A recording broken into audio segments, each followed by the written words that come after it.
기도드렸습니다. 아멘. 자리에 앉으시겠습니다.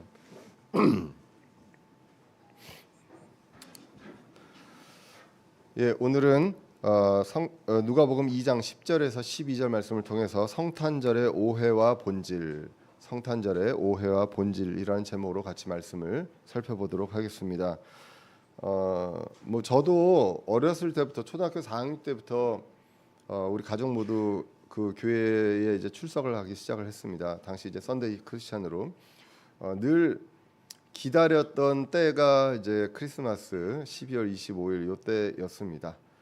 그때 이제 뭐 선물도 주고 또 중고등부 이렇게 올라가면서는 이제 성극이라는 거를 하죠. 그래서 매년 그 연극도 하고 선물 교환도 하고 뭐 그렇게 했었던 기억이 있습니다. 성극을 하면 항상 나오는 똑같은 레퍼토리가 있죠. 예수님 태어나시고 천사가 날개 달고 나오고 그리고 목자가 이제 구유에 놓인 아기를 이제 보고 막 이렇게 하고 목자가 들어오고 나서 잠시 후에 동방박사라고 하는 세 사람이 들어오게 됩니다.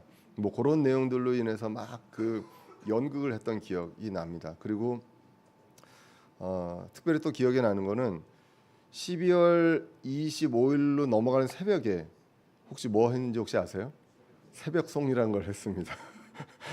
그래서 교회 사람들이 그 각각의 이제 그 성도 그 교회 멤버들이죠. 멤버들의 집을 새벽에 찾아갑니다. 찾아가서 그 집에 누르면 이제 기다리고 있다 나와가지고 기쁘다 구주 오셨네를 부릅니다.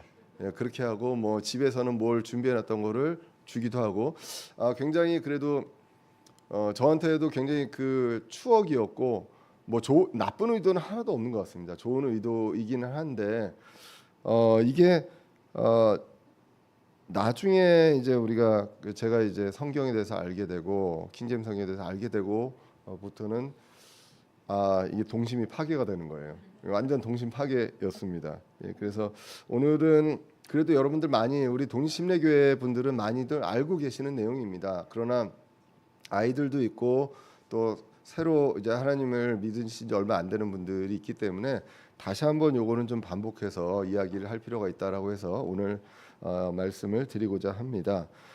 예수님이 보통 알고 있는 거는 이 땅에 태어나신 날이 그 12월 25일이다라고 이제 알려져 있습니다. 그리고 가장 우리가 오해하는 것이 목자와 양을 치던 목자가 이제 오게 되고 그다음 동방박사라고 하는 그 세 사람이 동쪽 그 아시아 쪽에서 오는 세 사람이 그날 왔다라고 보통 이제 알려져 있습니다. 그런데 이제 그런 부분들에 대해서 다시 한번 정리를 하고 그리고 우리의 본질이 무엇인지를 한번 보고자 합니다.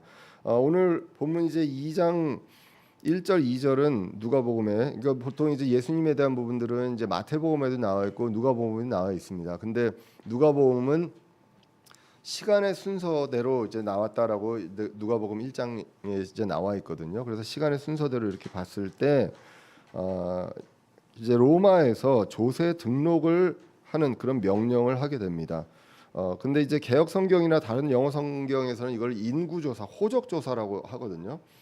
근데 이제 킹제임스 성경에서는 이건 조세 등록입니다. 세금을 하기 위해서 이제 인구를 이제 등록을 하는 그런 내용입니다.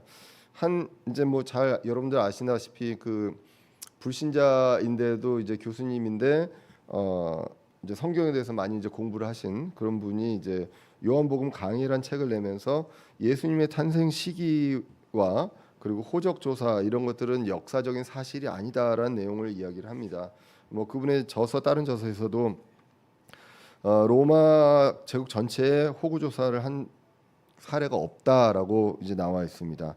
왜냐하면 공화정이었고 그런 전통을 가진 나라였기 때문에 그런 유래가 없다라고 이야기하는데 역사적으로. 근데 역사적으로 정기적인 조세 등록은 있습니다. 킹제임스 성경은 호구 조사가 아니라 조세 등록이라고 나와 있고요. 로마는 정복지마다 14년마다 한 번씩 그 정기적인 조세를 했었습니다. 조세 등록을 이제 했었습니다. 특히나 이제 오늘 성경에 나오는 구레니오 총독은 시리아 총독이었는데 한 2번 정도 그 이제 유대인들을 이제 통치를 했는데 처음 지배했던 때가 BC 12년에서 2년 사이입니다. 예수님의 탄생 시기가 BC 한 4년으로 우리가 이제 생각을 하고 있거든요. 그래서 그때에 당시에 이제 예수님 출생했던 것으로 이제 보여집니다. 예, 그러면 예수님의 이제 출생일, 예수님의 그 이 땅에서 생일이 언제냐를 이제 볼 필요가 있는데 결론을 얘기하면 모릅니다. 몇 월 며칠인지 모르고요. 그리고 분명한 것은 12월 25일은 아니다라는 건 분명합니다. 네, 그 정도는 이제 알고 계시고 하시면 좋겠습니다. 근데 우리가 추적을 한다면 대충 몇 월 정도냐라고 추정을 한다면 성경에 나와 있는 기록으로 보면 침례자 요한이 있죠. 그 요한의 출생의 시기는 어느 정도를 우리가 추정을 할 수 있기 때문에 그것도 월입니다. 날짜까지는 모르고요. 그렇기 때문에 그걸로 이제 추적을 할 수가 있습니다. 그래서 이제 누가복음 1장 5절에 보시면 유대왕 헤롯 시대에 아비야 계열의 사가랴라는 이름의 어떤 제사장이 있었는데 그의 아내는 아론의 딸들에게 속하였고 그녀의 이름은 엘리사벳이더라라고 나옵니다. 그래서 이제 제사장인데 유대인의 제사장인데 여러 24계열의 제사장이 있는데 그중에 아비야 계열의 사가랴라는 사람이 있었습니다. 이게 이제 침례자 요한의 아버지고요. 그리고 엘리사벳이 이제 침례자 요한의 어머니가 됩니다. 자, 그래서 이런 그 역사적인 이제 배경이 있는데 그 제사장이었습니다. 근데 아비야 계열의 제사장인데 사가랴가 직무를 마치고 집으로 가서 이제 그 요한을 침례자 요한을 수태하게 됩니다. 근데 그 시기가 언제냐라고 이제 봤을 때 자 이게 그 누가복음 1장 23절 24절을 보시면 그가 자기 직무의 날들을 마친 뒤 곧 떠나 자기 집으로 가니라. 그 날들이 지난 뒤에 그의 아내 엘리사벳이 수태하고 5달 동안 숨어 지내며 이르되 이제 이렇게 나오게 되고요. 그리고 이제 누가복음 1장 26절 이하에서 보시면 침례자 요한을 수태한 후에 6개월째에 가브리엘이 마리아에게 나타납니다. 천사 마리아에. 그러니까 침례자 요한의 수태와 예수님이 그 마리아가 수태한 그때가 한 6개월 정도의 시점 차이가 있다라는 것 정도는 이제 우리가 그 성경을 통해서 알 수가 있습니다.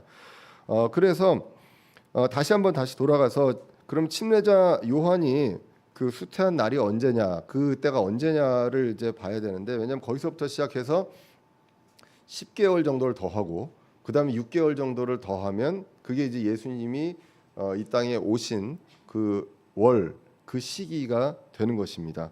그래서 이제 아까 얘기했지만 사가랴는 아비야 계열의 제사장인데 제사장이 24계열의 제사장이 있었습니다.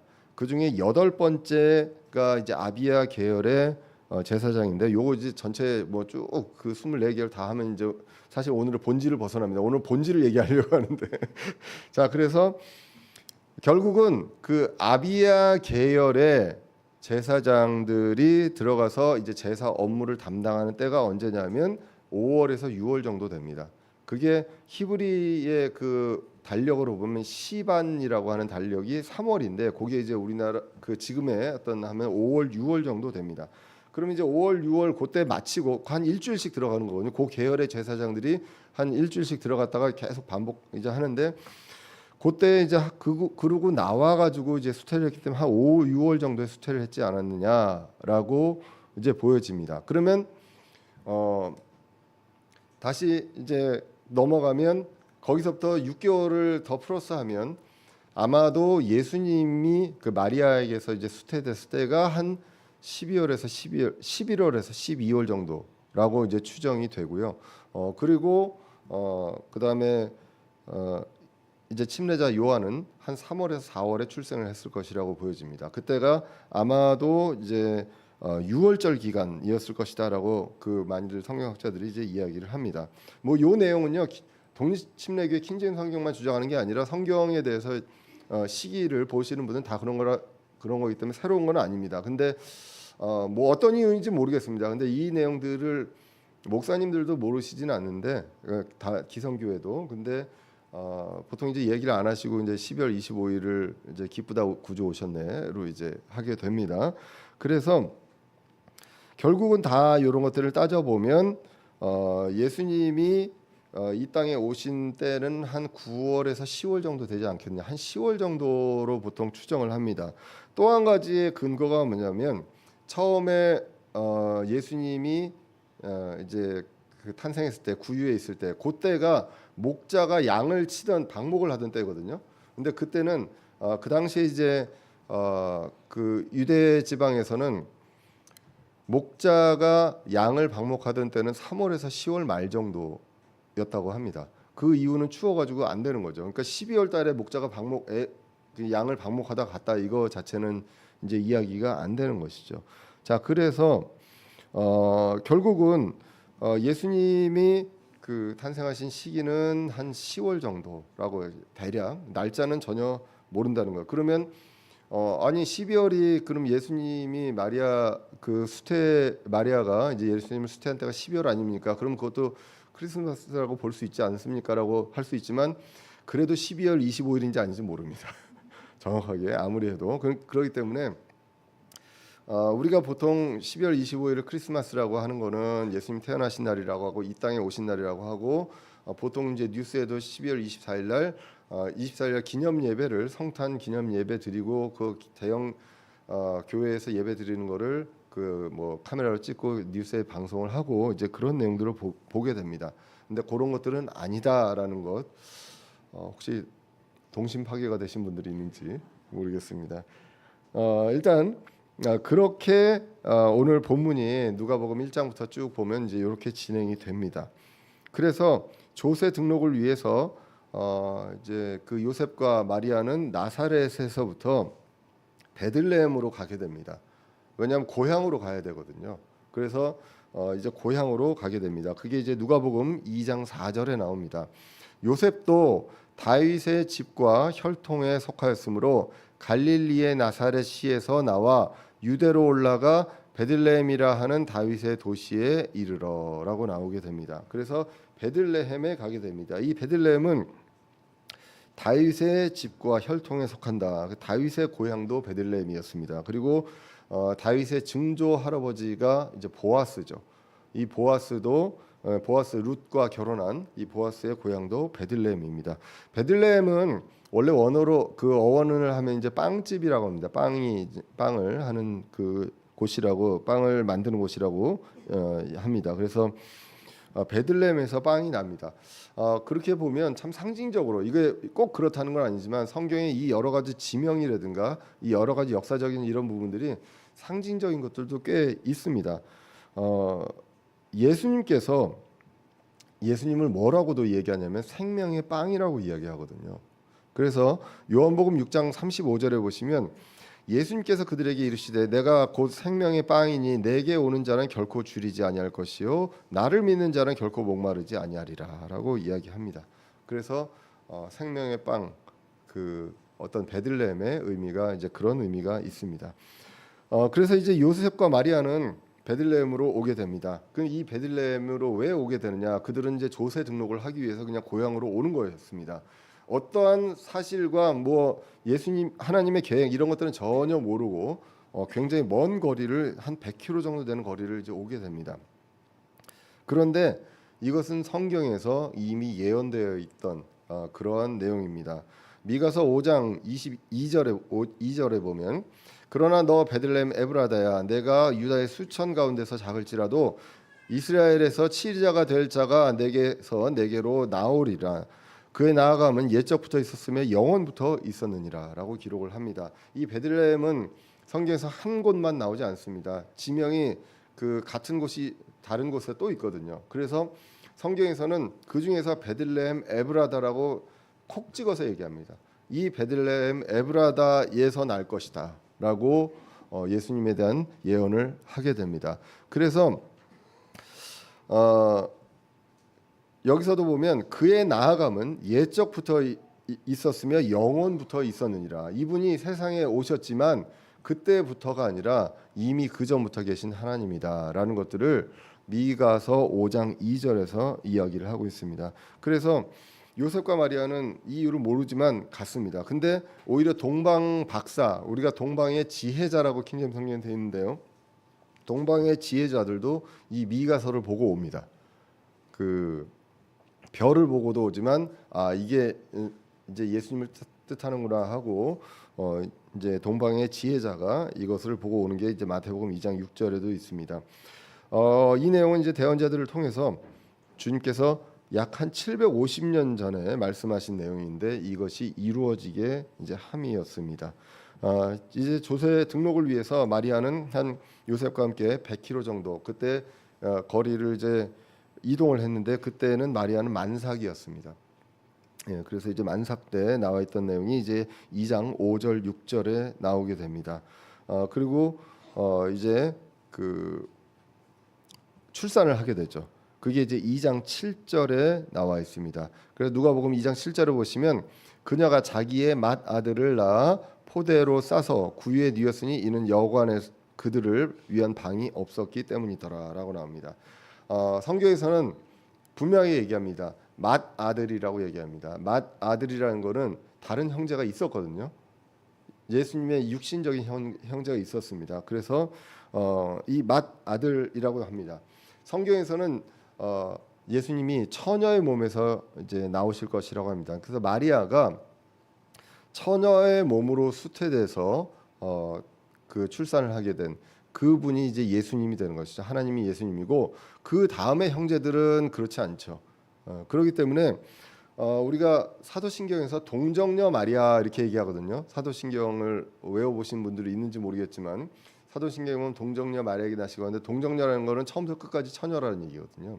그것은 아닙니다. 성경으로. 그래서 예수님 출산할 때까지는 처녀였다라는 것.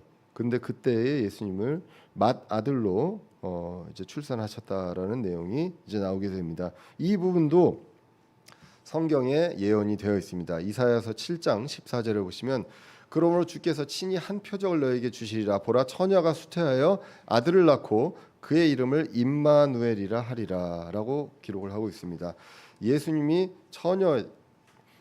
마리아가 처녀일 때 그때 예수님을 수태하셨다라고 하고 그분의 이름을 임마누엘 예수님의 이름을 임마누엘이라고 한다. 이게 이제 마태복음 1장 23절에 보시면 임마누엘의 뜻이 나옵니다. 임마누엘의 뜻이 개역 성경에서는 하나님께서 우리와 함께 하시다라는 뜻으로 나와 있습니다.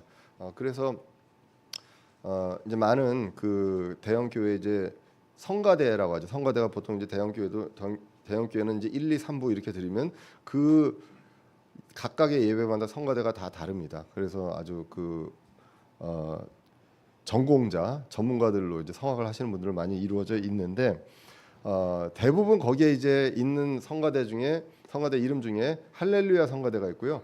그 다음에 임마누엘 성가대가 있습니다. 근데 임마누엘 성가대는 하나님이 우리와 함께하시다라고 알려져 있는데 킹제임스 성경으로 보시면 우리와 함께하시는 하나님입니다. 그래서 임마누엘은 하나님이거든요. 그러면 임마누엘 성가대는 하나님 성가대가 됩니다. 네, 그래서 그거는 좀 조심하셔야 된다라는 걸 얘기하고 싶습니다. 그래서 임마누엘은 이렇게 해서 이제 이사야서에서 예언이 되어 있습니다. 그런데 당시에 어땠냐면 방이 없다고 합니다. 여관에 방이 없어요. 그래서 결국은 구유로 가게 됩니다. 사실 이 부분도 우리가 볼 필요가 있습니다. 하나님이 이 땅에 모든 사람을 구원하시기 위해서 많은 이제 그분을 믿는 사람들을 구원하시기 위해서 이 땅에 오신 정말 엄청난 날이잖아요. 근데 여관에 방이 없습니다. 예, 그래서 이 방이 없어서 결국은 이제 구유로 가게 되는 그런 일들이 있습니다. 지금의 이 세상에서도요. 우리가 예수님을 모실 방이 없다. 여유가 없다. 이렇게 얘기합니다. 우리가 이 방 하면 이제 영어로 room이죠. 여유도 룸입니다. 여유도 룸이거든요. 제가 이제 그 미국에서 보통 이제 커피점에 가서 커피를 뭐 따뜻한 그 뜨아라고 하죠. 따아 뜨아 이렇게 했는데 그거 달라고 하면 보통 뭘 물어보냐면 그 사람들이 room for cream 이렇게 물어봅니다. 그러니까 room for cream이 뭐냐면 크림을 넣을 그 여유 공간을 줄까라고 물어보는 거예요. 예, 그래서 이제 room for cream 하는데 거기서 no 하잖아요. 그러면 정말 컵의 끄트머리까지 그 뜨거운 커피를 채웁니다. 완전히 이거 잘못 가다가 이제 흘릴 정도로. 그래서 크림을 안 넣어도 yes 이렇게 보통 하거든요. 나중에 가서 room for cream 하면 yes라고 하시면 됩니다.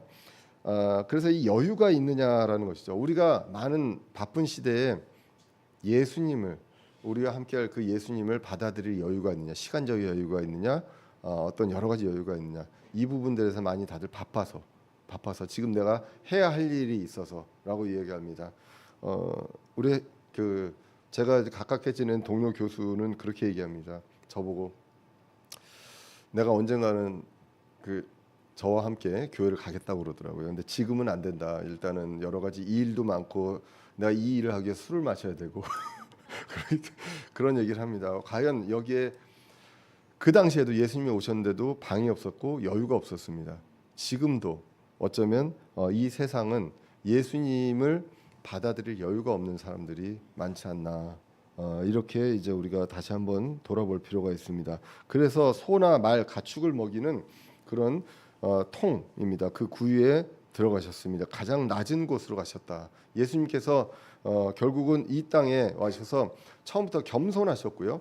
처음 태어나실 때부터 낮은 곳에서 오셨습니다. 빌립보서 2장 6절 8절을 보시면 그분은 하나님의 형체로 계심으로 하나님과 동등함을 강탈로 여기지 아니하셨으나 스스로 무명한 자가 되사 자기 위에 종의 형체를 취하시고 사람들의 모습이 되셨으며 사람의 모양으로 나타나사 자기를 낮추시고 죽기까지 순종하셨으니 곧 십자가의 죽음이라.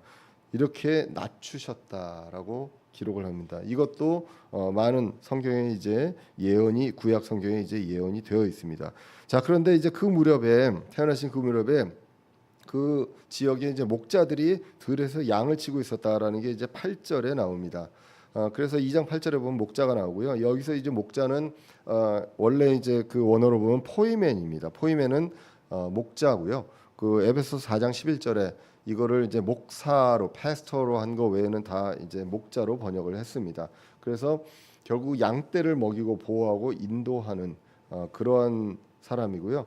그리고 이 목자가 어떻게 해야 되느냐? 그래서 양떼에게 본이 되어야 한다라는 내용들이 이제 베드로 전서 5장 3절에 나옵니다. 양을 감독하고 군림하지 말고 본이 되라라는 게 나오고, 그리고 이제 5장 4절에 보면 이렇게 나옵니다. 그리하면 목자장입니다. Chief Shepherd라고 되어 있는데요. 목자장께서 나타나실 때 너희가 사라지지 아니하는 영광의 관을 받으리라라고 기록이 되어 있습니다. 자, 그래서 예수님은 목자장이기도 합니다. 다시 오시는 예수님 목자장이다라고 나와 있습니다. 그래서 오늘 읽은 본문을 보면 이 목자들에게 먼저 천사가 나타납니다. 그래서 천사들에게 이야기를 해주고요. 누가복음 2장 9절에 보시면 이 목자가 두려워합니다. 이 두려워하는데 이제 그 내용들을 두려워하지 말라라고 하는 내용이 이제 누가복음 2장 10절 오늘 읽은 본문이 나오게 됩니다. 천사가 그들에게 이르되 두려워하지 말라. 보라, 내가 온 백성에게 미칠 큰 기쁨의 좋은 소식을 너희에게 가져왔노라라고 이제 목자에게 이야기합니다. 그래서 좋은 소식이다라고 합니다. 보통 이제 굿 뉴스라고 얘기도 하고요, 굿 타이딩스라고도 이야기합니다. 우리가 그 캐롤 중에 그 We Wish You a Merry Christmas라는 노래 있죠. 거기에 보면 중간에 Good Tidings to you wherever you are 이렇게 나옵니다. 그래서 네가 어디에 있든 간에 이제 굿 뉴스다, 좋은 소식이다. 이게 굿 타이딩스 이렇게 이제 나오게 됩니다.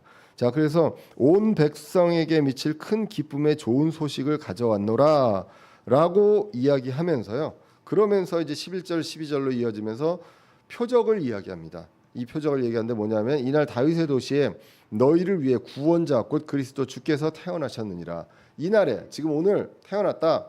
구원자가 태어났다라는 것입니다. 다윗의 도시 베들레헴에. 그래서 이것이 너희에게 표적이 되리니 곧 너희가 포대기에 쌓여 구유에 놓인 아기를 보리라 하며 이렇게 기록을 합니다. 그래서 결국 구유에 놓인 아기를 보면 이게 표적이다라는 것입니다. 천사가 목자한테 이야기합니다.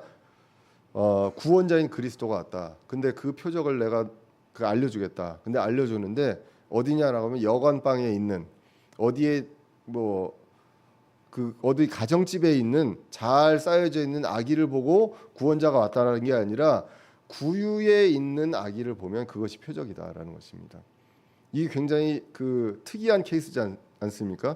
여러분들 어렸을 때부터 계속 봤기 때문에 아기가 구유에도 있겠구나라고 생각했지만 구유는 밥통이잖아요. 거기에 아기가 있는 그것을 보면 그것이 이제 표적이다라고 성경이 이야기를 합니다. 결국 핵심이 무엇이냐? 그리스도 구원자입니다. 이것을 목자에게 알려줍니다. 자, 이 목자는 여기서도 결국은 또 상징적으로 이 목자가 먼저 알게 되죠. 이 굿뉴스를. 그래서 이 좋은 소식을 알게 되고 그것을 이제 전하게 됩니다. 목자의 역할은 그리스도를 알리는 것이다라는 것. 그것을 오늘 본문을 통해서도 이제 알 수가 있습니다.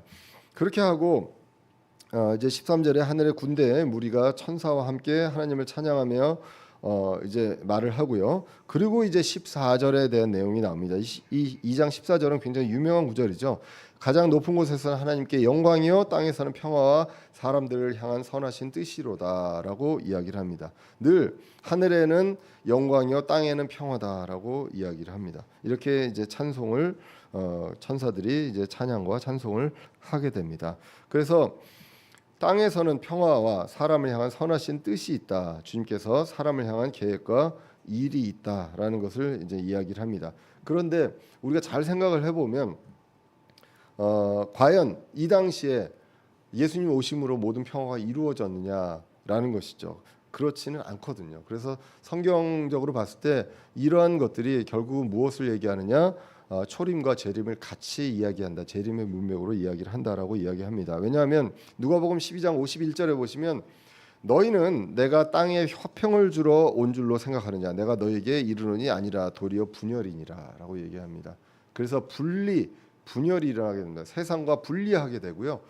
이런 일들이 많이 일어나게 됩니다. 그리고 분쟁이 이제 일어나게 되죠. 이거 교회 내 분쟁 얘기하는 것은 아닙니다. 세상과의 어떤 분리를 이야기합니다. 그런데 또 다른 구절은 또 이렇게 얘기합니다. 골로새서 1장 20절에 보시면 그분의 십자가의 피를 통해 화평을 이루사 그분으로 말미암아 모든 것들이 즉 내가 말하노니 그분으로 말미암아 땅에 있는 것들이나 하늘에 있는 것들이 자신과 화해하게 하셨느니라라고 기록을 합니다. 그러니까 화해하게 하는 일들이 있기는 있습니다. 있는데 당시 그 땅에 예수님 말씀하신 것처럼 그런 화평이 이루어졌냐? 그렇지는 않다라는 것이죠. 예수님 먼저 오시고 복음을 전하시고 십자가에 죽으시고 그리고 부활하시고 다시 오셔서 이제는 모든 것들을 다스리시고 그리고 이제 알곡과 쭉정이를 그리고 믿지 않는 사람들을 불호수로 불신자들을 이렇게 하는 모든 것들이 이루어지고 궁극적으로 이제 이 세상에 이제 평화가 오게 되는 것입니다. 근데 거기에 중요한 길이 있었습니다.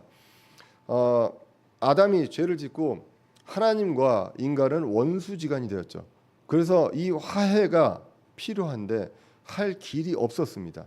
근데 그 길을 어떻게 주셨습니까? 예수님이 주신 것이죠. 예수님을 뭐라고 얘기합니까?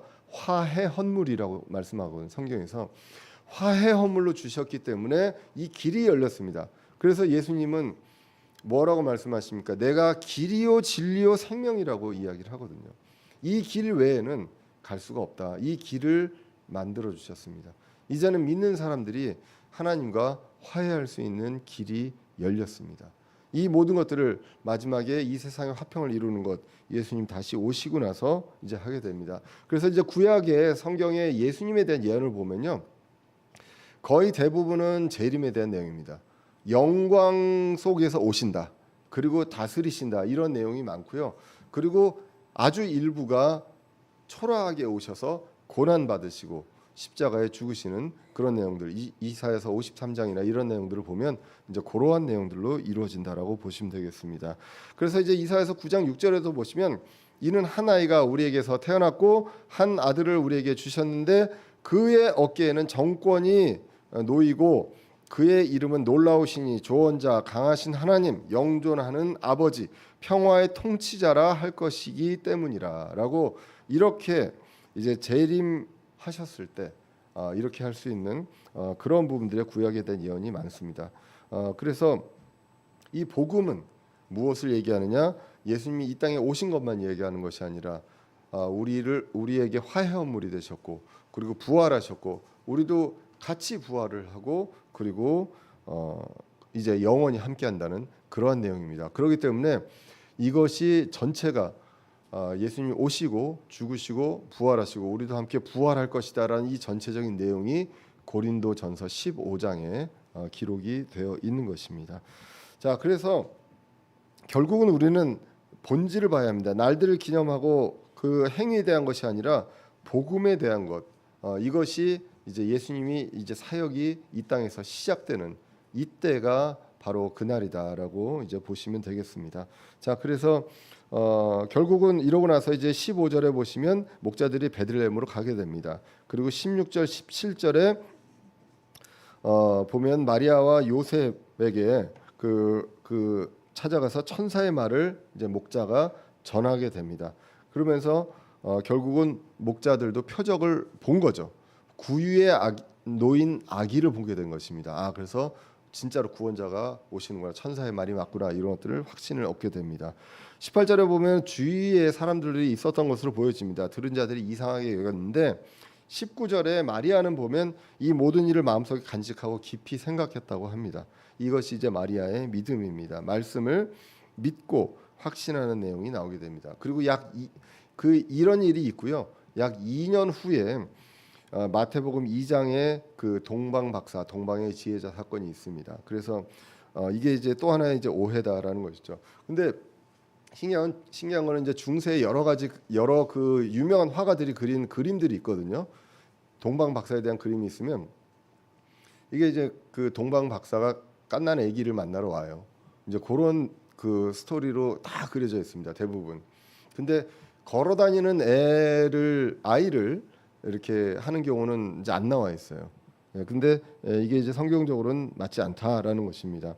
동방의 지혜자들은 당시에 온 게 아니라 별을 보고 이제 약 한 2년 후에 예루살렘으로 헤롯 왕을 만나러 옵니다. 그래서 헤롯 왕한테 우리가 이런 별을 봤고, 그리고 그 미가서에 있는 5장 2절을 얘기하면서 이렇게 이제 이야기를 합니다. 그랬더니 이제 헤롯 왕이 그래? 그러면 너희가 찾은 후에 나한테도 꼭 알려줘라. 내가 가서 경배하리라. 이렇게 헤롯 왕이 거짓말을 합니다. 그래서 이제 동방의 지혜자가 마태복음 2장 11절에 보시면 어린 아이를 만납니다. 이제 어린 아이는 이제 영어 성경으로 보면 young child라고 나오거든요. 그래서 누가복음에 나와 있는 아기는 베이비입니다. 그리고 이제 우리 성경에 보면은 마태복음 2장 11절에는 young child 이렇게 어린 아이로 나오는데 이게 이제 개역 성경에는 아기로 나옵니다. 똑같이 마태복음에서는. 그래서 그런 차이가 좀 있습니다. 그래서 동방의 지혜자들은 갓난아기를 본 것이 아니다라고 이제 알 필요가 있고요. 그래서 보고 그다음에 동방의 지혜자는 꿈에 천사가 나타나서 경고를 합니다. 헤롯한테 가지 말아라는 것이죠. 그래서 헤롯한테 안 가고 그냥 가버립니다. 그러니까 헤롯은 나중에 그걸 알게 되고 화가 나죠. 그래서 당시에 이제 베들레헴 근처에 이제 2살 이하의 아이들을 다 죽여라라고 나오게 됩니다. 그러니까 거기서도 보면 2살 이하로 나오거든요. 그러니까 결국 그 시기로 봤을 때 한 2년 정도 됐다라고 이제 볼 수가 있습니다. 자, 이게 우리가 알고 있는 크리스마스의 이제 스토리가 되겠습니다. 오늘 본문을 보면서 이제는 오해를 풀었고요. 그리고 이제 본질을 생각해 볼 필요가 있습니다. 본질에 충실해야 되겠습니다. 본질은 무엇이냐? 하나님이 육신의 몸으로 오셨다는 것입니다. 디모데전서 3장 16절에 보시면 논쟁의 여지가 없이 하나님의 성품의 신비는 위대하도다. 하나님께서 육체 안에 나타나시고 하나님께서 육체 안에 나타나셨습니다. 성령 안에서 의롭게 되시고 천사들에게 보이시고 이방인들에게 선포되시고 세상에서 믿기시고 영광소로 올려져서 영접을 받으셨느니라라고 기록이 되어 있습니다. 그래서 이것이 본질입니다. 이제는 하나님께서 이 땅에 오셔서 예수님을 통해서 이제 구속 사역을 이제 시작을 하신 그때로 이제 보시면 되겠습니다. 그래서 이제는 어떻게 보면 예수님이 이 땅에 오시고 나서부터는 매일매일이 성탄절이고 매일매일이 부활절입니다. 우리에게 있어서는 어떤 절기가 있는 것이 아니라 그래서 크리스마스에 대해서도 오해가 없으셨으면 좋겠습니다. 크리스마스를 그러면 우리는 무조건 배제하고 하지 말자, 뭐 그럴 수도 있겠지만 그냥 이 세상의 어떤 명절이다라고 보시면 되겠습니다. 이게 어떤 우리 크리스천의 명절이 아니라 세상의 그냥 명절이고 축제 정도로 보시고 뭐 같이 뭐 즐겨도 되겠습니다. 그런데 이제 본질은 잊지 말라라는 것입니다. 축제로 즐길 수는 있지만 교회의 절기로 해서는 안 됩니다. 대부분의 교회는 이걸 절기로 합니다. 그래서 뭐 대강절 뭐 이런 절기들을 쫙 이렇게 해서 몇째 주 막 이렇게 이제 가는 이러한 것들은 그렇게 좋은 바람직한 것은 아닙니다. 나를 중히 여기는 것은 성경에서 어떤 나를 중히 여기는 것은 큰 믿음이 아니라고 이야기를 합니다. 그런데 정죄해서도 안 된다라고 이야기합니다. 로마서 14장 5절에 보시면 어떤 사람은 한 날을 다른 날보다 귀히 여기고 다른 사람은 모든 날을 같게 여기나니 각 사람은 자기 마음에서 완전히 확신할지니라. 그냥 믿음의 분량대로 그냥 하면 되는 것이고 이거 했다고 해서 너 틀렸어라고 얘기할 필요까지는 없다라는 것입니다.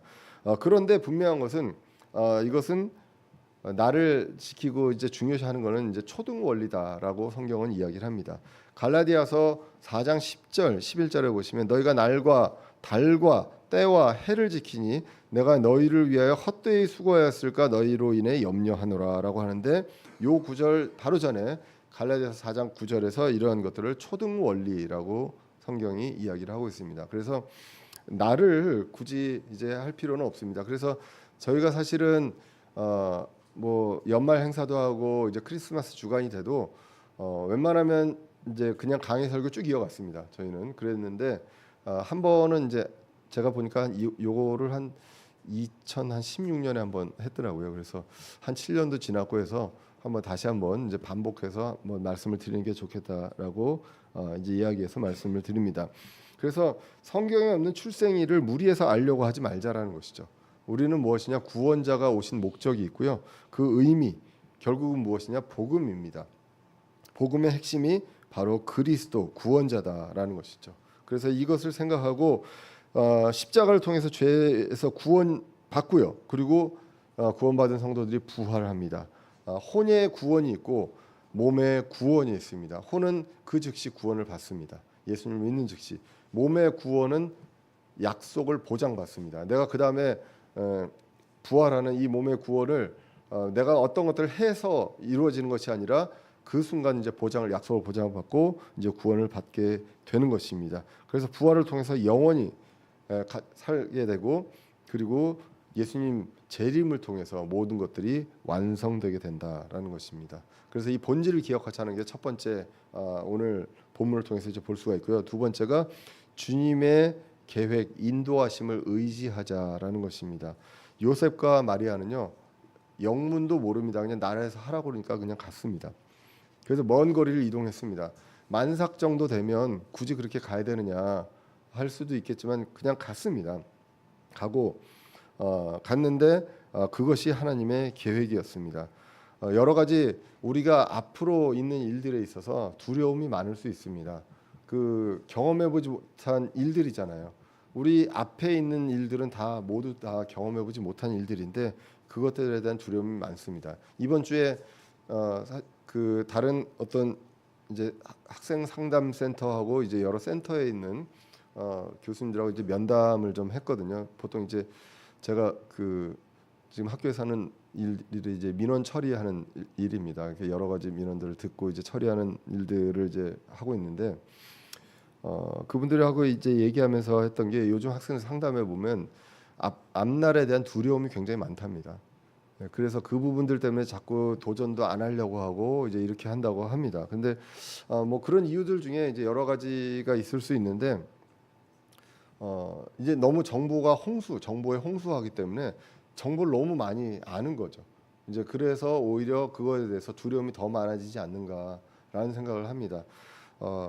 뭐 그 저뿐만 아니라 저와 비슷한 또래 옛날에 이제 유학 갔던 사람들은 저도 이제 미국으로 갔지만 그 당시에 한 번도 가보지 못한 곳으로 갔습니다. 우리 그 권사라 자매님 있는 그 텍사스 그쪽으로 이제 처음에 갔는데 텍사스라는 곳은 태어나서 한 번도 가본 적이 없는데 유학을 가야 되고요. 집도 구해야 되고 하는데 아파트를 구했는데 아파트가 어떻게 생겨 먹었는지도 모릅니다. 그 당시에 디카도 없었거든요. 그렇기 때문에 사진을 찍어서 보내고 이런 것들 자체가 안 되는 상황에서 생활비가 어떻게 될지 어떨지를 모르고 그때는 무모함으로 갔죠. 만약 그걸 다 알았으면 같겠느냐. 근데 지금은요. 구글 얼스로 보면 내가 어디서 살지 그 집의 앞부분까지 다 보입니다. 집에. 그리고 모든 정보가 다 나와 있기 때문에 내가 가면 얼마를 받고 생활비가 어떻고 한국인 커뮤니티가 어떻고 이런 것들까지 다 아는 상황이거든요. 그러니까 오히려 이 부분들이 더 두려움으로 다가오지 않느냐라고.